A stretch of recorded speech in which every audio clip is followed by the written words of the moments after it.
Vendredi 27 septembre 2024, le Seigneur est ressuscité. Nous sommes reconnaissants envers Dieu de nous permettre de partager des moments aussi précieux avec vous sur votre chaîne L'Aventure dans la Parole. Notre communauté s'agrandit et c'est grâce à vous. Soyez vous aussi actifs avec nous pour répandre le message et vous pouvez le faire en likant, en partageant le lien avec vos contacts. Nous vous invitons à vous abonner pour recevoir les notifications. Et pour un confort d'écoute en continu, nous vous proposons la playlist de chaque semaine. Le texte à mémoriser de cette semaine que nous vous invitons à dire avec nous se trouve dans Marc chapitre 16, le verset 6. Il leur dit : « Ne vous épouvantez pas. Vous cherchez Jésus de Nazareth, qui a été crucifié. Il est ressuscité. Il n'est point ici. Voici le lieu où on l'avait mis. » Pourquoi les disciples ont eu du mal à croire en la résurrection de Jésus et comment Jésus leur a donné des preuves qu'il était bien en vie. Quel ordre Jésus donna-t-il à ses disciples avant son départ? Les séquences de cette semaine nous ont aidés à répondre à ces questions et nous avons commencé à le faire le samedi 21 septembre en introduisant la série de cette semaine « Le Seigneur est ressuscité ». Puis nous avons poursuivi le dimanche 22 septembre avec la séquence « Se réjouir de la résurrection ». Puis le lundi 23 septembre, la pierre fut roulée. Le mardi 24 septembre, les femmes au tombeau. Le mercredi 25 septembre, parution à Marie et aux apôtres. Et le jeudi 26 septembre, nous avons vu ensemble aller dans le monde entier. Et aujourd'hui, comme à l'accoutumée, nous allons poursuivre avec des réflexions avancées. L'événement de la mort de Jésus avait été dévastateur pour ses disciples.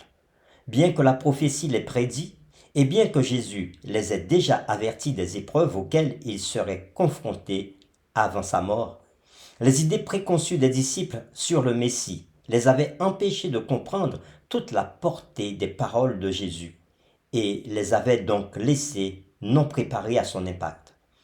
Aussitôt après la crucifixion, c'était devenu évident que les disciples ne comprenaient toujours pas le plan divin ou, du moins, qu'ils avaient oublié les paroles de Jésus, ce qui aurait été une consolation pour eux dans leur deuil. Ainsi, Marc dit qu'ils s'affligeaient et pleuraient dans Marc chapitre 16 verset 10. Oui, ils s'affligeaient et pleuraient à la suite de la mort de Jésus. Nous pouvons nous demander à juste titre si les disciples et les amis proches de Jésus comprenaient même le but de sa mort, puisqu'ils n'avaient probablement pas une conception claire de son but. Leur résistance à croire que Jésus était ressuscité d'entre les morts n'est pas non plus difficile à comprendre. Ce dernier point est souligné dans la première partie de Marc chapitre 16. Pour commencer, dans Marc chapitre 16 versets 6 à 8, les anges annoncèrent aux femmes que Jésus était ressuscité. De plus, les anges encouragèrent les femmes à aller également annoncer la bonne nouvelle. Cependant, elles ne dirent rien à personne à cause de leur effroi. C'est ce que nous avons vu dans Marc chapitre 16, le verset 8. Pensez-vous que les femmes avaient peur de croire à l'annonce stupéfiante de leur visiteur angélique? Dans une deuxième scène, Jésus lui-même apparut à Marie-Madeleine, après quoi elle alla en apporter la nouvelle à ceux qui avaient été avec lui et qui s'affligeaient et pleuraient. Quand ils entendirent qu'il vivait et qu'elle l'avait vu, ils ne crurent point. On le trouve toujours dans Marc chapitre 16, les versets 10 et 11. Marie avait communiqué le message, mais son auditoire n'était pas disposé à croire à la bonne nouvelle. Une troisième scène dépeint la persistance de l'incrédulité parmi les disciples. Marc décrit cette scène de la manière suivante, dans Marc chapitre 16, versets 12 et 13. Après cela, il apparut sous une autre forme à deux d'entre eux qui étaient en chemin pour aller à la campagne. Il revint l'annoncer aux autres qui ne les crurent pas non plus. Il est intéressant de noter que Jésus n'avait pas utilisé des personnes de son cercle intime pour annoncer la nouvelle de sa résurrection.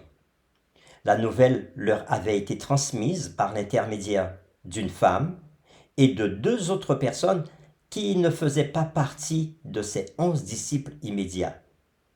Dans une quatrième scène, Jésus lui-même apparut aux disciples. Enfin, Nous le voyons au verset 14 de Marc chapitre 16. Enfin, il apparut aux 11 pendant qu'ils étaient à table, et il leur reprocha leur incrédulité et la dureté de leur cœur, parce qu'ils n'avaient pas cru ceux qu'il avait vus ressusciter. Fin de citation. Pourquoi les disciples ne voulaient-ils pas croire? Les disciples avaient, tout comme beaucoup de personnes en Israël, une conception erronée de la connaissance du royaume de Dieu. Luc nous décrit clairement la nature de cette mauvaise compréhension en ces termes. Luc chapitre 24, verset 21, qui nous dit « Nous espérions que ce serait lui qui délivrerait Israël. Mais avec tout cela, voici le 3e jour que ces choses se sont passées. » Que voulaient dire les disciples par l'expression « délivrerait Israël » ? Le mot grec pour délivrer est litro, qui a un sens de base de libérer d'une situation oppressive. Ainsi, pour les disciples, la mort de Jésus signifiait la mort de leur aspiration terrestre, car ils concevaient la rédemption en termes de libération de l'oppression romaine. Comme nous l'avons vu au début de ce trimestre, Marc commence son évangile en déclarant que le temps est accompli et que le royaume de Dieu est proche. Par conséquent, repentez-vous et croyez à la bonne nouvelle. Marc chapitre 1er verset 15. Malheureusement, à la fin du récit évangélique de Marc, dans Marc chapitre 16, les gens avaient toujours des cœurs incrédules. Ces gens n'étaient ni les principaux sacrificateurs, ni les chefs d'Israël, ni le gouverneur romain. Ils étaient les disciples de Jésus. Il est intéressant de noter que Luc rapporte également une scène mentionnant les 2 disciples de Marc chapitre 16. Dans le récit de Luc, les 2 ne croyaient pas au début à la nouvelle concernant la résurrection de Jésus. Mais dans l'évangile de Marc, les 2 disciples sont présentés à ceux qui croyaient au Jésus ressuscité.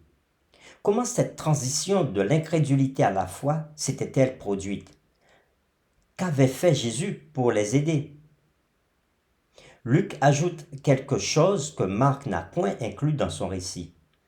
Jésus réprimanda les disciples pour leur incrédulité et leur dureté de cœur.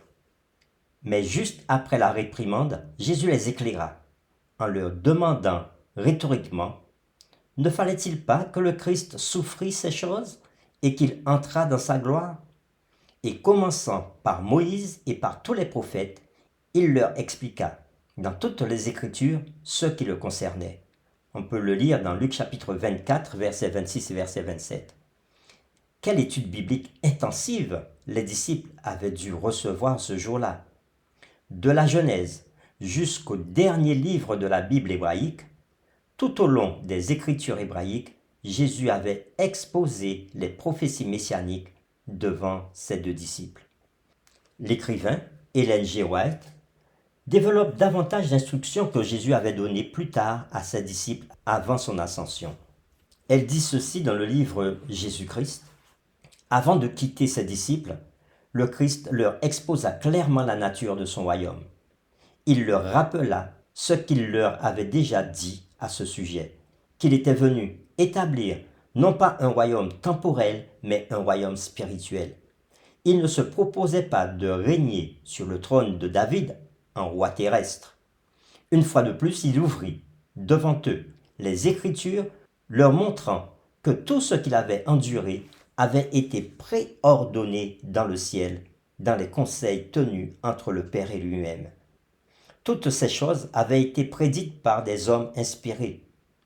Il leur dit, « Vous voyez que j'ai été rejeté en tant que Messie, comme je vous l'avais prédit. Tout s'est accompli de ce que je vous avais annoncé concernant mon humiliation et ma mort, et je suis ressuscité le 3e jour. » Pour terminer, voici quelques questions sur lesquelles vous pourrez échanger avec votre famille ou encore votre communauté de foi. Pourquoi les disciples auraient-ils menti au sujet de la résurrection de Jésus? D'après tout ce que nous avons vu, ils n'avaient fait face qu'à la haine, à l'aliénation et à la persécution pour leur croyance. Deuxième question.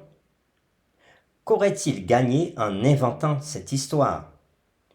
Troisième question, quelle preuve de la résurrection de Jésus vous convainc le plus? Notre série s'achève aujourd'hui pour ce trimestre et nous vous donnons rendez-vous dès demain pour une nouvelle série qui débute le dernier trimestre de cette année. Nous vous invitons à prier avec nous. Seigneur notre Père, nous te disons merci pour ce trimestre d'études autour de la vie de Jésus dans l'évangile de Marc. Nous sommes heureux d'avoir reçu tous ces enseignements qui nous permettent de mieux comprendre pourquoi Jésus est venu sur la terre, pourquoi il a donné sa vie pour nous et pourquoi il est ressuscité.